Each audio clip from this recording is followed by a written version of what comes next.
Okay, so good evening, everyone. Today we changed a little bit the timing so to meet the different time zones of Paris, Lebanon, and Dubai.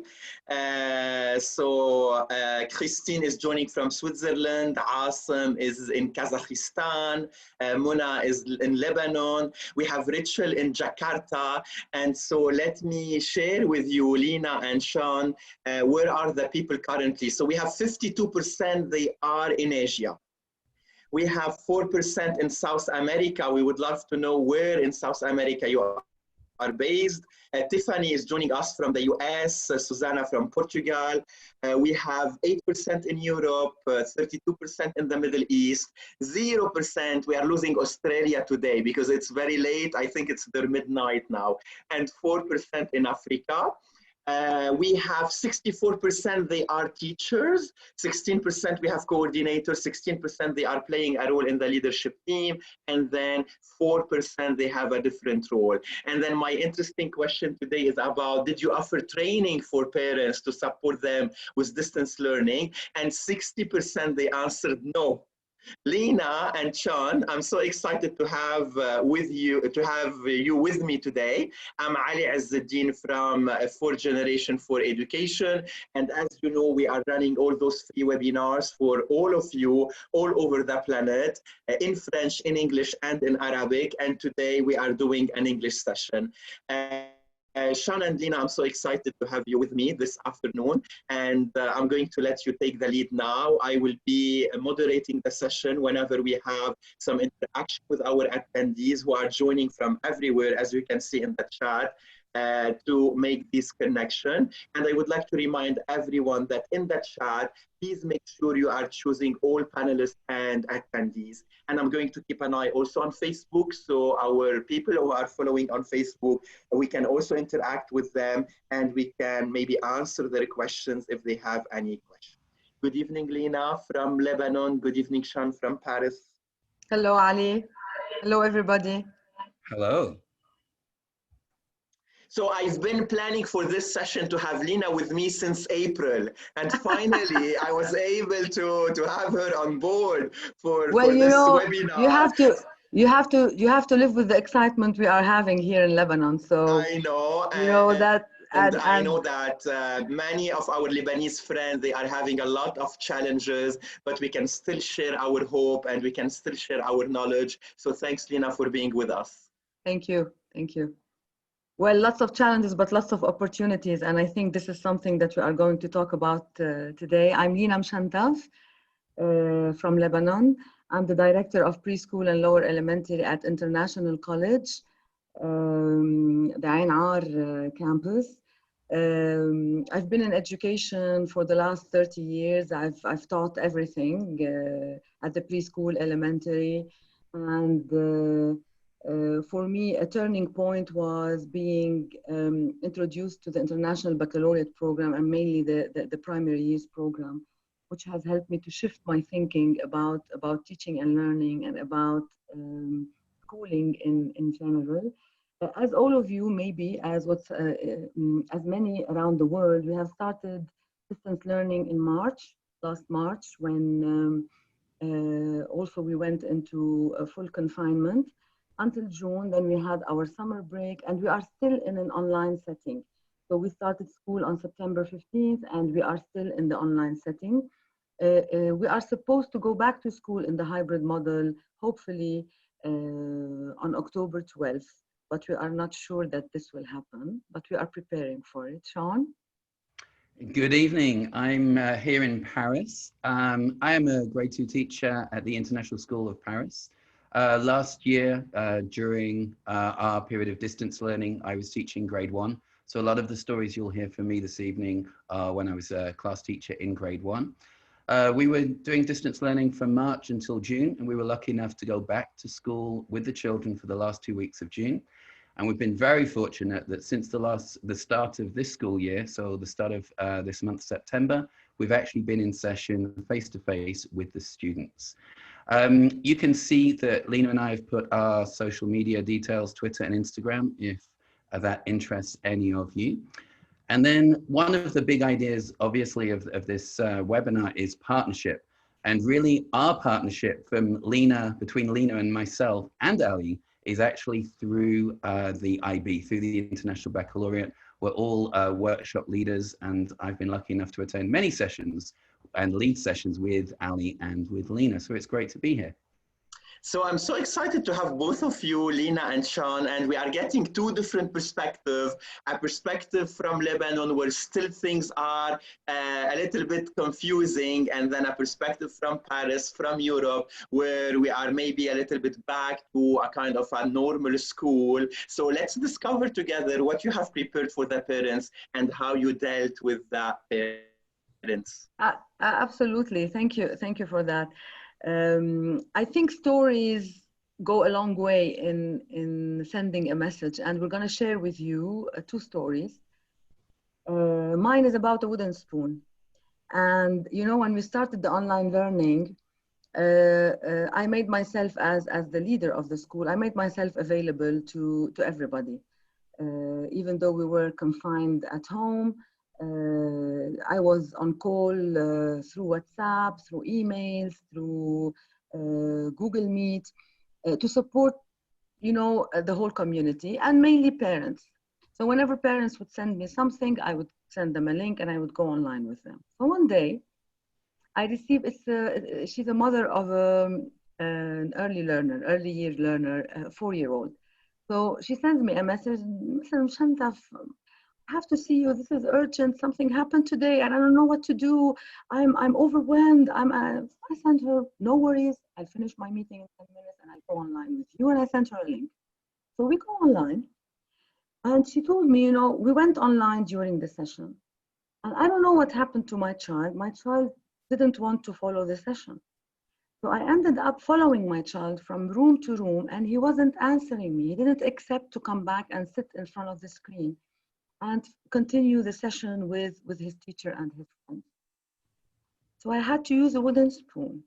And I said, why? Is it a cooking session? Was it a cooking? She said, no, I threatened my child with a wooden spoon. And I feel so guilty. And that was the only, you know, solution for me. And I said, you shouldn't go to that extreme. Of course, I talked to her. And then I promised her that we will have a meeting with the teacher, and that, you know, we were trying to find a solution for that. Now, this is not what the story turns interesting. It's when I talked to the teacher. So I went to the teacher and I said to the teacher, you had a session today, you know, and how did it go? She said, one of my best sessions. Excellent session. I told her, well, why was it excellent? She said, you know, everybody interacted. They were opening and closing their microphone when I told them. And, you know, at the end, always at the end of the online session, the teacher stays with the parents, because the parents are with the kids. She stays with them for a couple of minutes to answer their questions. And I told her, did you check with them? She said, everything was excellent. And then I asked her specifically about that mom. And I said, did Mrs. feel okay? She said, it was perfect.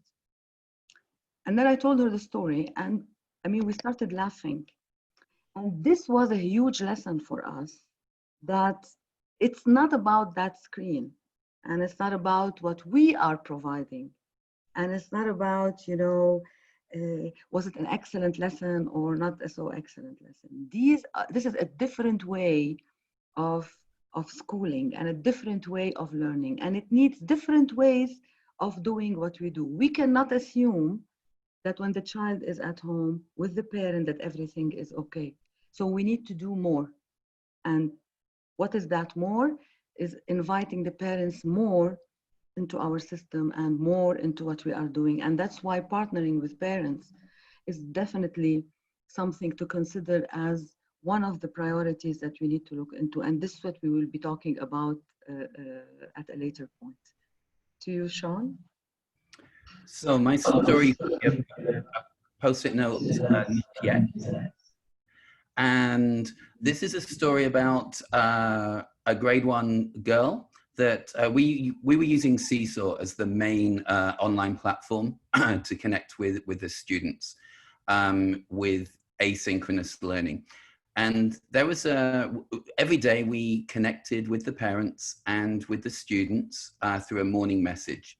And weeks went by, I think it was probably 5 or 6 weeks, and this one particular student hadn't accessed any of the activities posted on Seesaw. She came to the synchronous sessions, which we used Zoom for, and I started to reach out to the parents and talk about why, and there were all different home circumstances which made it not possible for this family to access Seesaw, although they had the technology. And what happened was that after about 6 weeks, there was a morning message and there was a long weekend coming up.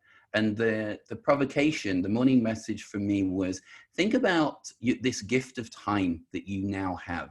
And what have you not had chance to do yet that you'd really like to do, that you'd enjoy doing, that you're curious about? So we had all sorts of responses from gardening and swimming and baking and doing art activities and so on. And this one particular girl said, well, I haven't used Seesaw yet, and I want to see what Seesaw is all about this weekend.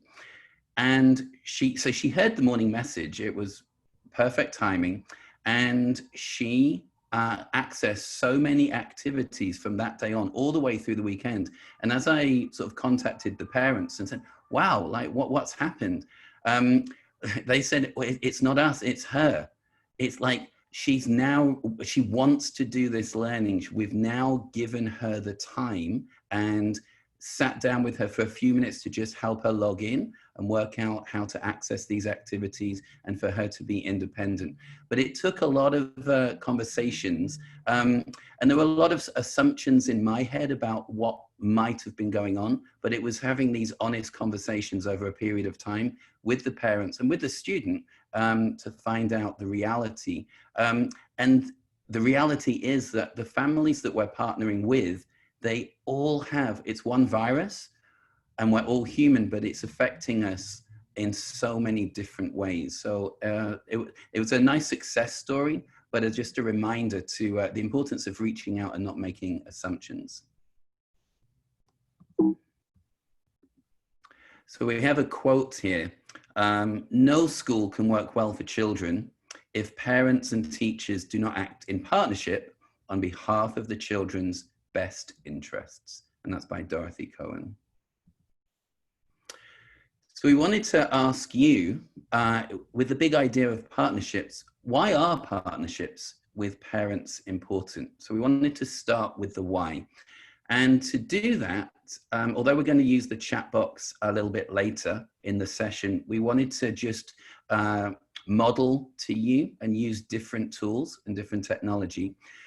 So we're hoping that you received, or that you're receiving now in the chat box, a link to Jamboard. So Jamboard is basically an online set of Post-it notes, and you can just click the sticky note. You can write your answer about why you think partnerships are important. You can change the color if you want to. You click save, go out of the Post-it note. You can move the Post-it notes around. If there's many of you that access this, we can go on to the next frame rather than covering people's answers up. So let us know why you think partnerships are important. So for all the people who are connected to a desktop as we recommended, I shared with you in the chat the link for Jamboard, and we are answering the question, why are partnership with parents important? The people on Facebook, maybe you are going to send your messages via the chat, and I will be also ready to share them with Lina and Sean. While the participants are sending their feedback and logging on this kind of interactive activity from Lina and Sean to model best practices, I have a question for you from one of our participants, and a very interesting question, Lina and Sean. It's about the language. And so what do we do and how do we communicate with parents who don't speak the language of the school? And she mentioned here English, and they are only speaking the language of the local language. So do you have any kind of a support system to help your families if they don't speak the language of instruction? I think with Lina, it's a little bit easy. So let me start with you, Lina, and then we can hear the perspective of Sean, while, as you can see, everyone is started typing the answer to our question, why are partnership with parents important? Lina? Yes, absolutely. I mean, we don't want the language to be a barrier. So if it's a barrier, then the message is not getting through. I have a family for whom English, because our languages are English, Arabic, and we have the third language as French or vice versa, depending on the section. So I have a family who cannot access nor English, nor Arabic, nor French.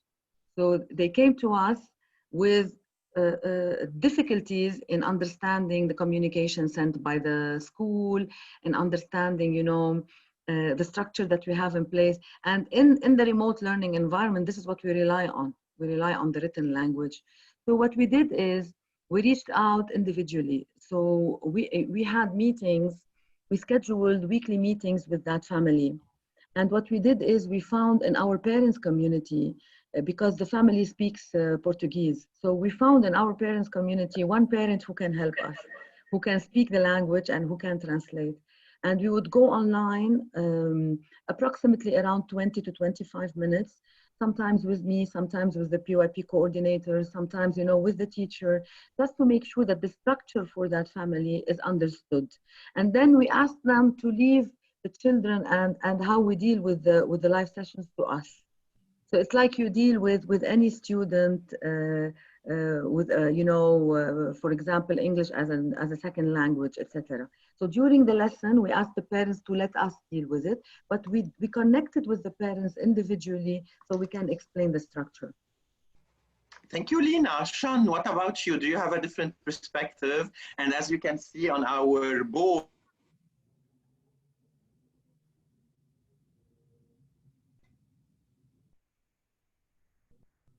share some of the once I hear your answer, Sean, about the first question that we got from our attendees. In case parents, they don't speak the language, how do you support them?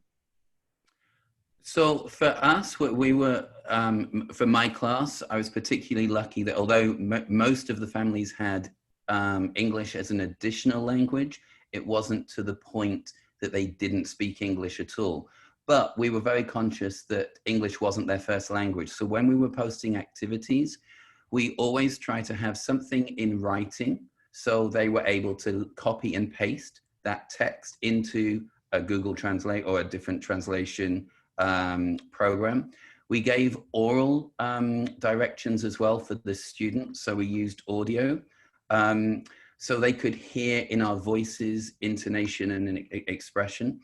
But we also used a lot of visuals. So we supported the language with either modeling through videos or through demonstrations, so through screen sharing, and the use of photographs or diagrams and label diagrams, just so that the language didn't stay as abstract as it might be. Okay, so hopefully, Namrata, we answered your question, and I'm going to share one of the Facebook comments. So going back to our activity, why are partnership with the parents important? And Hiba is saying, because we need to have the parents and the teacher on the same page. And as you can see, we have to build a common ground because they are part of the learning community to build better relationship. Parents, they will become co-teacher with us. Because they are part of this learning process, they are part of the stakeholder, and many answers. So yes, Raja, I can share the link. It's here in the chat and you can access it and then continue adding some of those reflections. This link will be available for you even after the session. Okay, Sean, may I comment on something, Ali? Very quickly, because there is a very important word here. All the comments are very valuable. The word anxiety, to avoid parent anxiety. Now, in the past, if parents were anxious, they were at home and you had the children at school. And then you would deal with the parents through a meeting, a phone call, etc. Now the parents, if they're anxious, they're gonna transfer that anxiety to their children. So one way to think about it is you don't want that. You want to have, when you start your sessions with the children or when you start school, you want to have relaxed parents, very well-informed parents, reassured parents. So what do you do to do that? You just, you know, flip the way you do things. Usually, when we enter school, when we start the school year, we start with the teachers. We start with induction week, we start preparing, and then you welcome your students. You set up the environment with the students, essential agreements, etc. Then you invite the parents in and you share with them what's happening, you do your orientation. Well, in this kind of learning, in the remote learning, you have to flip it. And one way to do it is to start actually with the parents way before your teachers come in and way before you start school. So once you start the induction with the teachers, the parents have been informed, you've done your sessions, you answered their questions, they are reassured, you shared the structure with them, you told them what is it that you are going to do with the teachers. Then the teachers come in, you set up the environment, then by that time, when you start your school year, that's it, the parents are informed and the anxiety level decreases. It doesn't mean you're gonna have no anxiety at all, but definitely it will decrease. Thanks, Lina, for this connection. And so, Sean, we're back to the main presentation, and let's see what do we have next. Okay, so one of the things Lina and I have talked about is obviously inquiry is a pedagogical approach that many of us may be using in our schools, but also for us to take an inquiry stance. That during this period, this is a chance for us as educators to inquire into distance learning. It's new to many of us. So if we take an inquiry stance, which means really taking the time to notice, to listen, and to look at what the students are doing, and what they're not doing, which of the students are actually involved, which of the families are involved, are there families that aren't involved? And based on those observations, for us to follow up and act on and respond to that evidence to really foster partnerships. Because if we ask questions, if the things that we're wondering, if those prompt conversations with our families and with our students, that can facilitate meaningful connections and meaningful partnerships with our parents. So the whole idea of us taking an inquiry stance, thinking about the learning and the well-being of our students, we thought was very important. Absolutely. And we're going to share with you here, if you want, some areas to consider when you are reflecting on distance learning. So if we think of what we had before distance learning, what do we have now in distance learning, and some potential solutions for that. If we take one area, which is, you know, before we had access to the learning environment, one per class. So the children would come, in each class you had that learning environment and we had access to it. And the teacher is able to observe, to control, even to, you know, implement in that environment whatever the teacher would like to put in place. Well, we've lost that because now we have one different learning environment per child. And that learning environment, which is supposed to be, you know, at school, is now at home. So a place where the child used to play or jump or, I don't know, sing with his family or eat, now we are asking the child to sit behind the screen, to listen, to engage, to think, to write, to read, etc. So we cannot ignore this huge change. We cannot ignore it at all. Therefore, we need to, at one point, say, well, we need to open the conversation with the parents because the parents are at home. And I'm talking specifically for, if you want, early years and lower elementary, where the role of the parent is very dominant, where the parents are there to help the child, open the link, support the child if they are not able to follow, etc. So we need to involve them in conversations around the learning environments, and we need to educate them about the importance of these learning environments and how to set them up. Later on during the presentation, we're gonna, you know, talk a little bit about some of the examples of the training, of the professional development we've done with the parents, and that help them to better understand how to set up the learning environment at home. And as I gave the example when we talked about, not yet, Sean, sorry, still with the first, yes, thank you. So the example of the induction We usually start with an induction week for the teachers. Well, start with induction week or induction sessions for the parents on, you know, various topics on various domains that is needed for them, so they understand what is it that your school is doing, what is it that you are doing. Another area to consider is planning, teaching, and learning. So before, planning, teaching and learning, and assessment all used to happen by the teachers, correct? Well, now planning is still done by the teachers, but the teaching and learning is shared by both parents and teachers. Somebody put on the Jamboard that parents now are co-teachers. Absolutely, absolutely. And the next question is, when you recruit teachers or co-teachers, do you leave them in the dark? Do you tell them, well, now you are going to come into your classroom and now you are going to work with the children? Or do you train them? Do you coach them? Do you support them to understand the philosophy of what especially in teaching and learning, or the background of any curricula that you are implementing? Of course you are going to do that. So why not with our co-teachers at home? This is the idea that we need to develop, and not be scared of actually bringing in the parents inside the system, because they are now inside the system. Whether we like it or not, they are. So involve the parents in the planning. And this doesn't mean, you know, I'm going to invite all the parents. If I have a classroom of 20 children, I'm going to invite 20 moms and 20 dads to my collaborative meeting or to my planning meeting. No, this is not what we are saying. But what we are saying is, when we plan and we send it to the parents, whether it is offline or online, the parents do not know why we've done that. So one of the strategies that we've tried, and it really went a long way, is because usually we send our if you want, our weekly plan on Friday. Every Friday afternoon, the parents will receive a message from the teacher saying, this is the plan for next week. This is what we are going to do with the learning outcome, with whatever information that is needed. On Monday morning, we would organize per class a session with the parents to walk them through that planning. It's not enough to send it in writing. If we are bombarded with messages and emails, at one point, it's not going to make sense to us.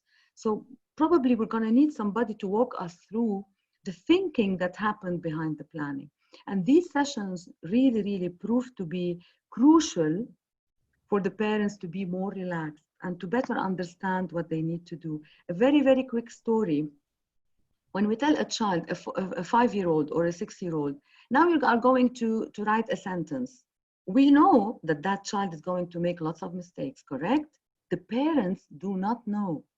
So when the teacher says, you know, after listening to the story, you are going to write a sentence to tell us what you like the most, for that parent, the sentence needs to be flawless, need to be without errors. So when that parent is sitting next to the child and the child is making errors, the parent's going to panic. They're going to think either their child is not up to level, or there's something wrong with their own teaching. And this is a true story. It happened to us, you know, in a 5-6-year-old classroom. And that's why we did a session with the parents on the importance of reading and writing in the early stages, and why we should let the child express him or herself. So these are very, very quick, if you want, areas to consider. One last one is parents at the receiving end. Before, we were at school with the kids, and the parents were at home, at the receiving end.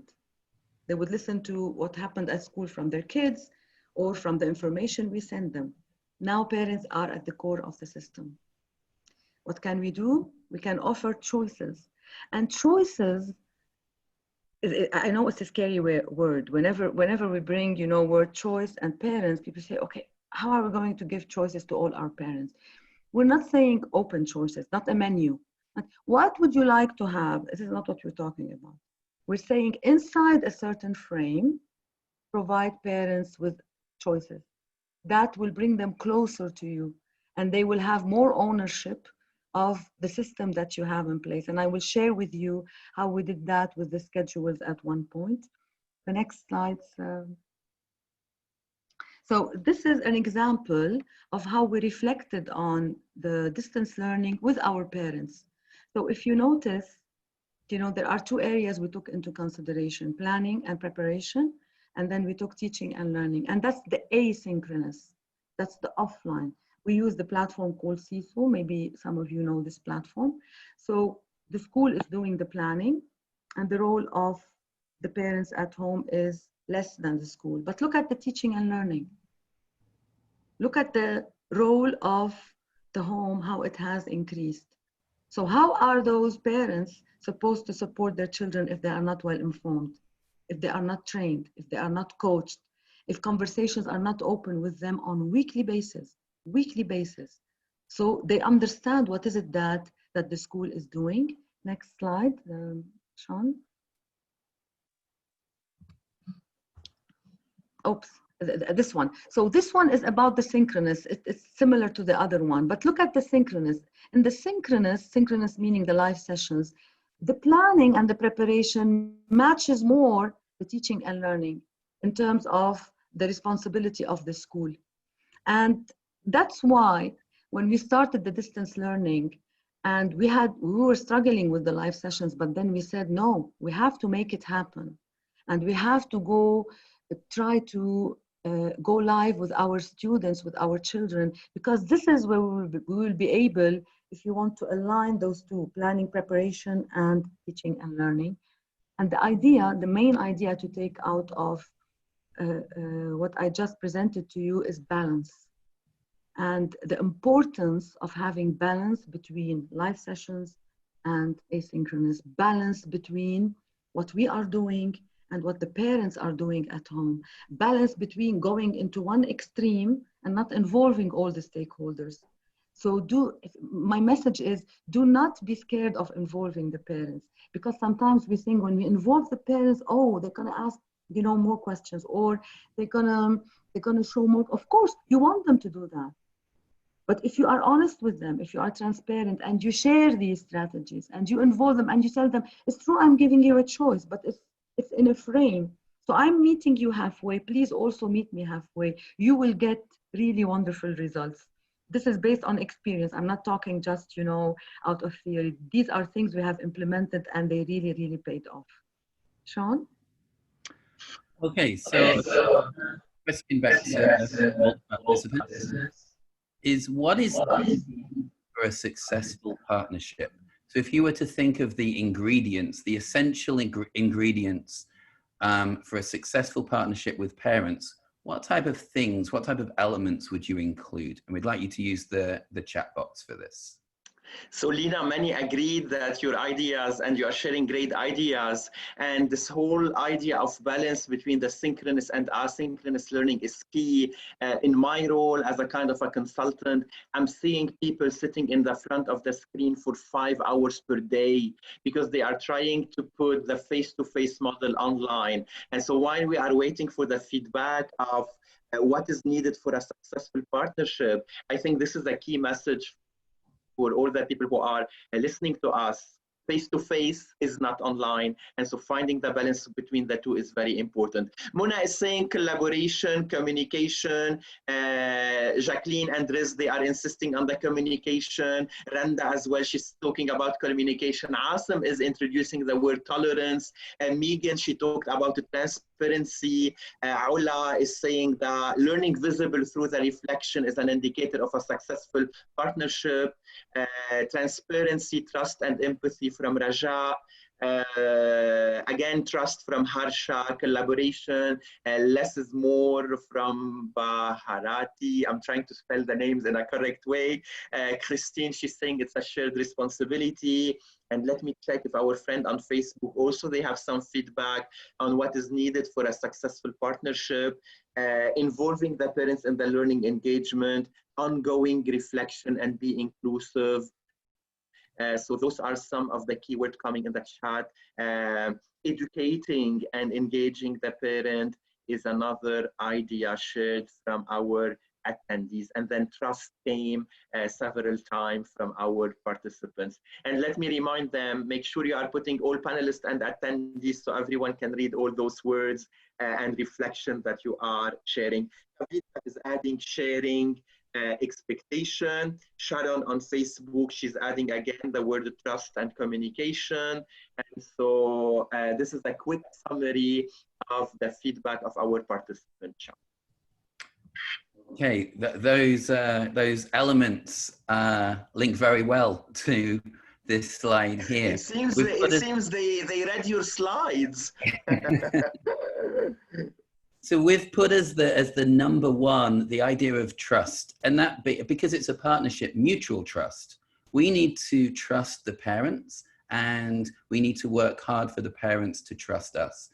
We also need to make sure that the goals that we're working towards are common, that we're actually going in the same direction, and that it's actually shared and understood what the point and objective of our activities and the whole experience of distance learning is. There needs to be the attitudes of respect and empathy. To do this, we obviously need to communicate, and that communication needs to be crystal clear.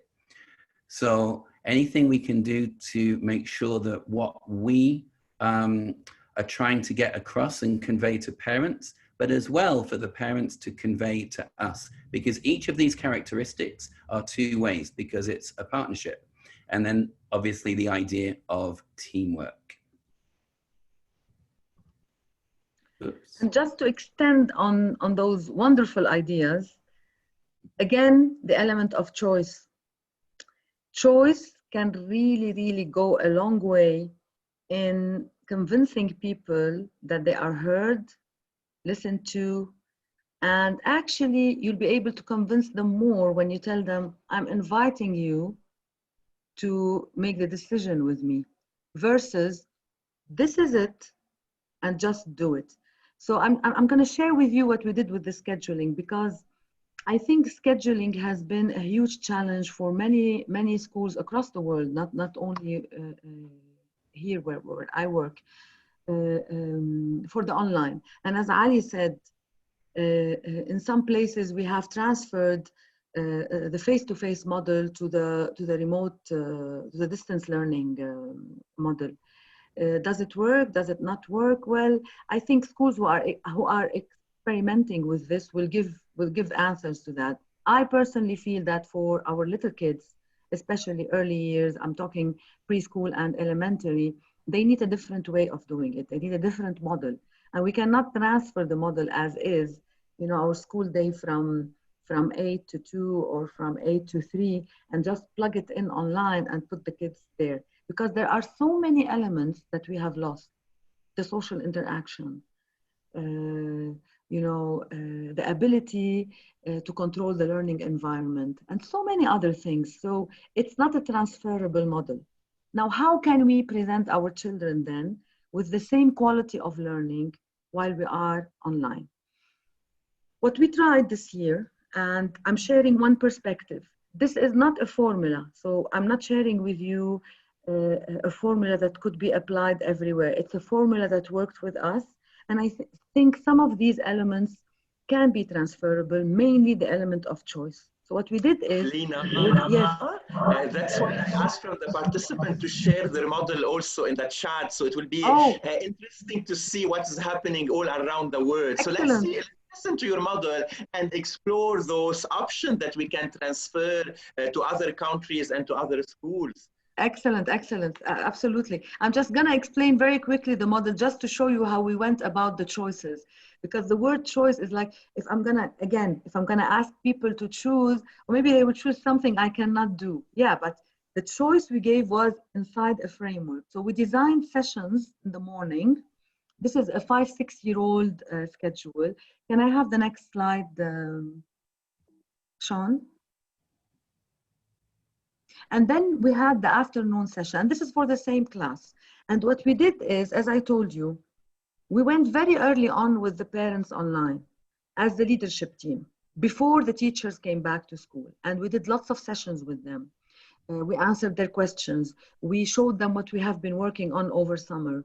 We showed them the different models that we have put in place. And we showed them that if we go in this direction, we are ready. If we go in another direction, we are ready.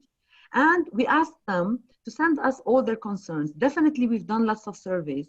And I told the parents, please, please, we need your engagement in these surveys, because the surveys will give us some data to help us move forward. So after doing that, the teachers came to school. And what we did is we shared this schedule with the teachers. And we asked the teachers to see if this schedule is doable for them. Because again, we shouldn't forget, it's true, we do not know what is the learning environment for every single child. But for us, leaders of the school, we do not know also what is the learning environment for every single teacher. We have teachers who have little kids. So can the teacher go online with her class while her child needs her?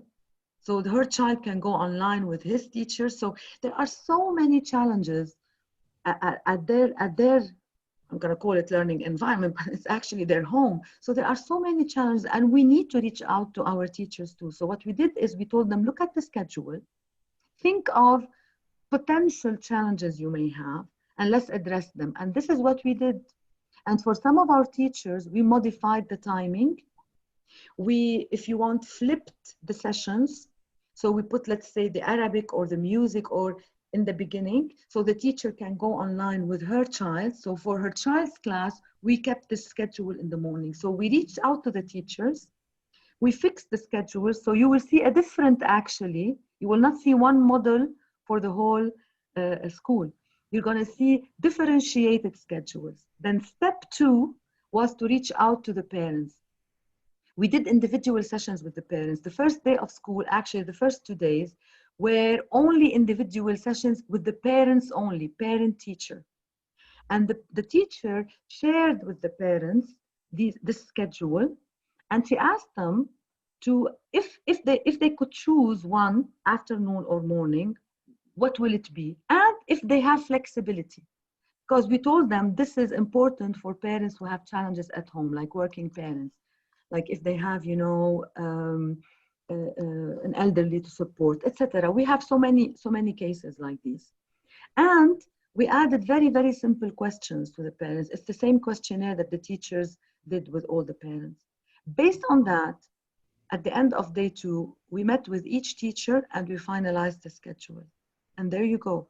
So we provided flexibility, and that's a huge concept also we need to address when we are in the distance learning, a huge flexibility for the teachers, then flexibility with the parents. And I'm sure you're thinking, oh my, so you had no issues? Oh, believe me, we had some. I had some parents who changed their mind.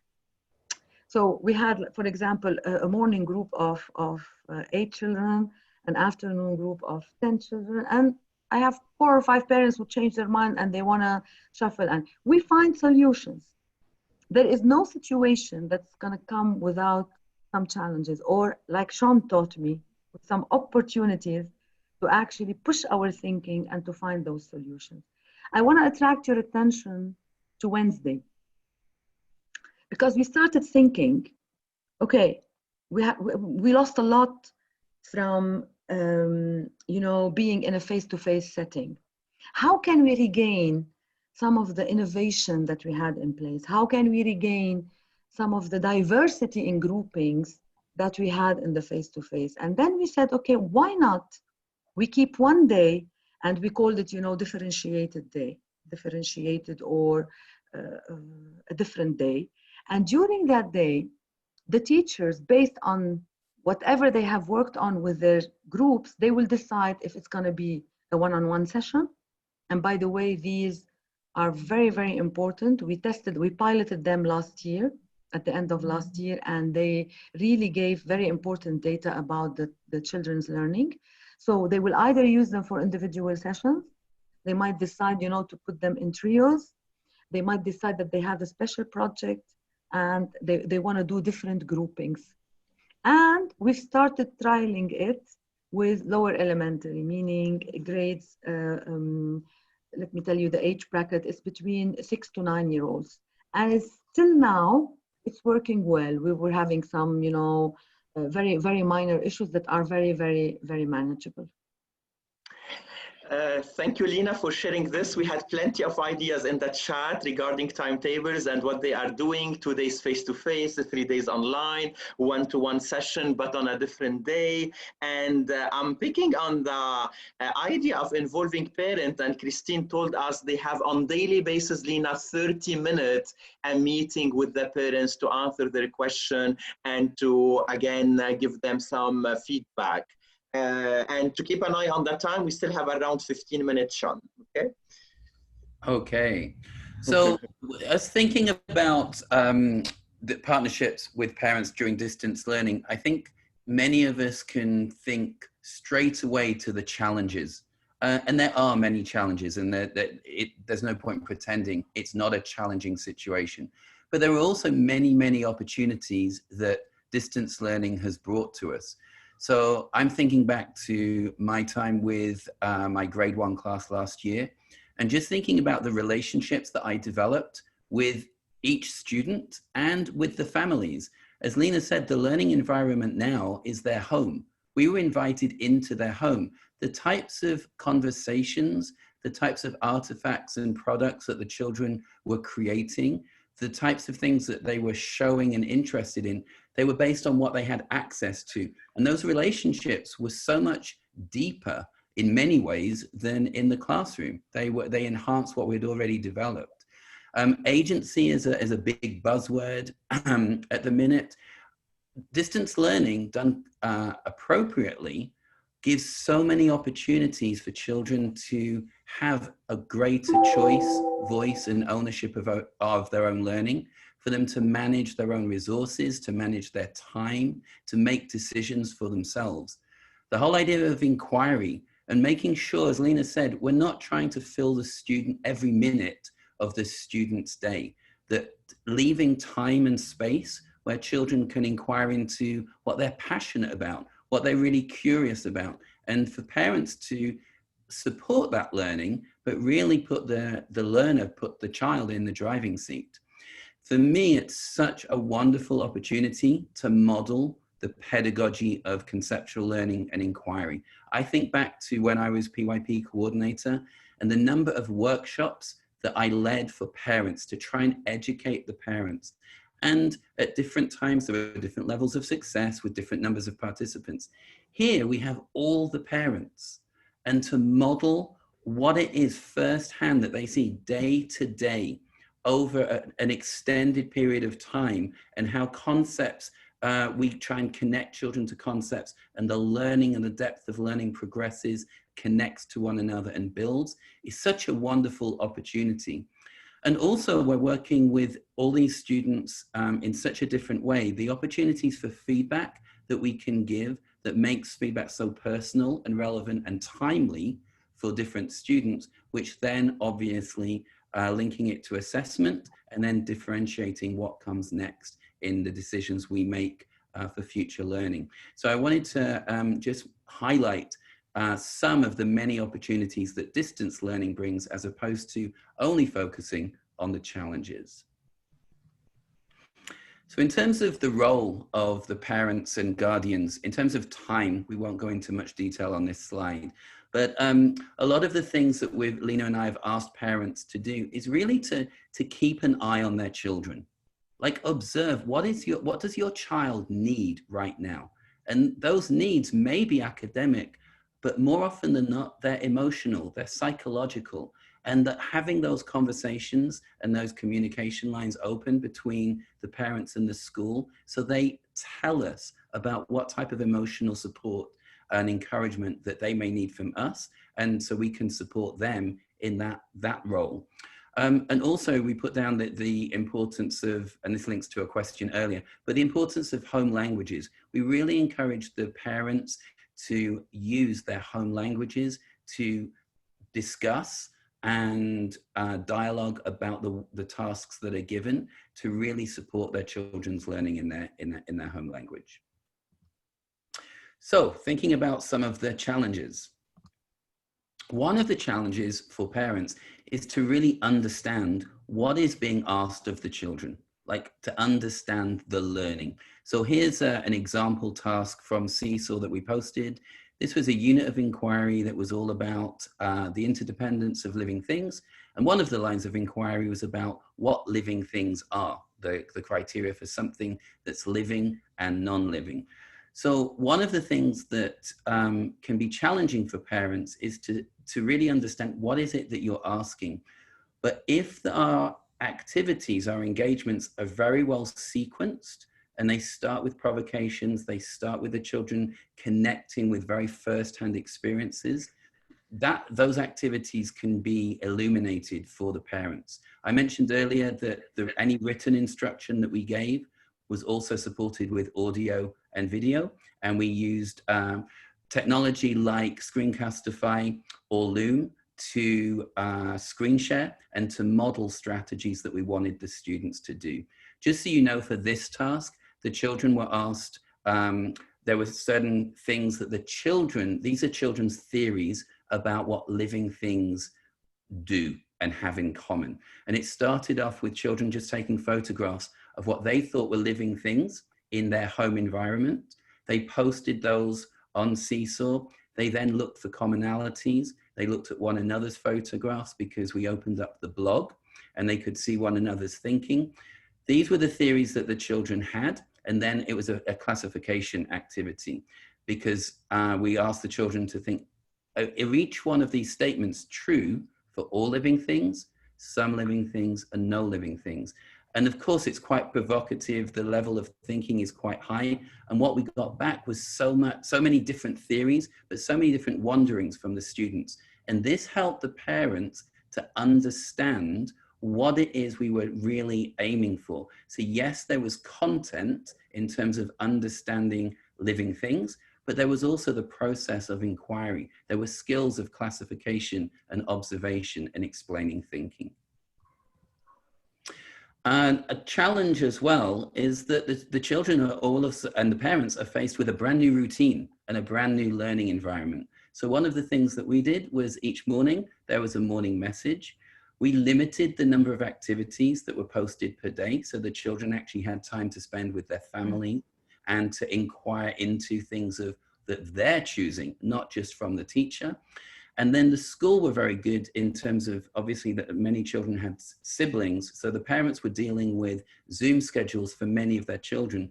So at a systems level, the school arranged a Zoom schedule so that their children were never required to attend a Zoom lesson at a conflicting time. These are very, very, quick slides just to share with you some of the training we've done with the parents and to show you that what is obvious for us might not be obvious for the parents. These are very, very simple things like, provide a specific space for your child. When we started the online, we used to see children, in PJs with a very big sandwich. Suddenly you would see legs in the air or something. So we did not know that we needed to inform the parents about the importance of having a learning, a learning spot or a learning corner or a learning table at home. So just by giving them those small tips, again, this made a huge difference. The next one, Sean, the same thing. Parents do not know that very simple things at home will distract their child from engaging with the session. So again, attracting their attention to the importance of being in, a calm space and providing the child with the resources ahead of time, etc. These are very, very helpful tips. Don't underestimate the power of such simple, very simple, and for us, they are obvious. We're educators, we know these things, but the parents do not know them. And the last one, and this, by the way, when we suggested this to parents, they were, what? We're going to have time to prepare those? The parents who did actually gave us some very, very positive feedback. And it was not, it's not something mandatory, we're just proposing to them. But for those who did, they said it helped us set a routine. And it helped us set a mind frame that, oh, now we are preparing for our learning day. So these are very, very, again, simple tips that could help our parents, support their children into going into that routine. Sean? Okay. Some of the other challenges that we heard at our school was, well, how do I keep my child busy? Or how do I nurture my child's interests? And again, as Lina said, it's not necessarily obvious for all parents. So one of the things that we offered were menus such as these. So we just brainstormed a list of things that may be useful for some parents. Because obviously we were in distance learning for 3 months, we sent updated versions of this as we thought of different ideas. Or what was really cool for me is that as children were sending in different videos and photographs of things that they were interested in and curious about, we're like, oh, we hadn't thought about that. So we then changed the menu in response to what the children were actually doing to see if it inspired other children. Another challenge for some parents is access to resources, and especially access to literature. There are many, many resources, thankfully, online that offer free access to children's books. So I know many educators developed virtual libraries such as these. In case it's new to you or you're wondering, well, how do you do that? Many people have actually put together YouTube tutorials. If you just look up virtual libraries, you'll be able to see the instructions to develop this from Google Slides. But basically, it's interactive. So as you go through each book, it takes you to a link of that text. Another resource that a lot of schools are using now is this one here, Epic. So if you don't know Epic Books, it gives you access during school hours to, I think it's millions of books. It goes from early years up until grade 7 and above. It's a range of fiction and non-fiction. You just need a class code. It's free for the parents. It's a great resource, just modeling great literature. Another challenge for teachers and for parents was the use of technology. And in terms of how to overcome that, I think one key tip is patience. Don't try to do too much too soon. It's very easy if you use social media to see different tools that people are using and want to feel like you're to keep up with everybody else. It's not about keeping up. It's about finding the right tool to support your students' learning. So a lot of these tools, here we've got Loom and Screencastify. These are tools that help you screen share so children can see strategies being modeled. This was a tool that I made use of a lot for morning messages. This is Adobe Spark Video. So it's an app either on a device or there's a web version as well. And it allows you to combine different video clips, allows you to put audio over a photograph, much like iMovie might do, but much simpler, and especially if you don't have an Apple device. This is a website. It's called wheelofnames.com. We use this a lot in the synchronous sessions with students. Basically, it's a spinning wheel. And again, it's wheelofnames.com. And you can put the students' names on here. You can put letters, numbers. You can add images. There's also different types of things you can do to generate, because basically you spin the wheel and it lands on one section. So it's different. It's a different tool to generate excitement because the children are on the edge of their seat as to what's going to happen. So we did lots of scavenger hunts. You know, find something that starts with this letter. You're doing a unit about living things, and you might put different categories, and then it just generates different questions and categories. And another technology tool that I've discovered more recently, this is the logo for Wakelet. And Wakelet is basically an online resource that curates many, many different resources in one central place. So right now, even though we're back at school, we're using Wakelet to give parents access to different resources they might use at home. And rather than sending different links in different emails, basically you can set up, which a free resource, set up a Wakelet, set up a collection and share it with the parents. We're actually using Wakelet with the students now, that we've got a QR code in the classroom for grade 2. They go with their iPad and they scan the QR code, and all of a sudden they've got access to different resources that they can use to research or to reinforce concepts we're doing in school. And I think the last one was another challenge is just different needs of students. You know, I had in my grade 1 class last year, over the course of 3 months at different times, some students started off so enthusiastically, but were drained. They were unmotivated. They became exhausted. At some point, some of the students were overwhelmed because they didn't understand what was happening with the learning.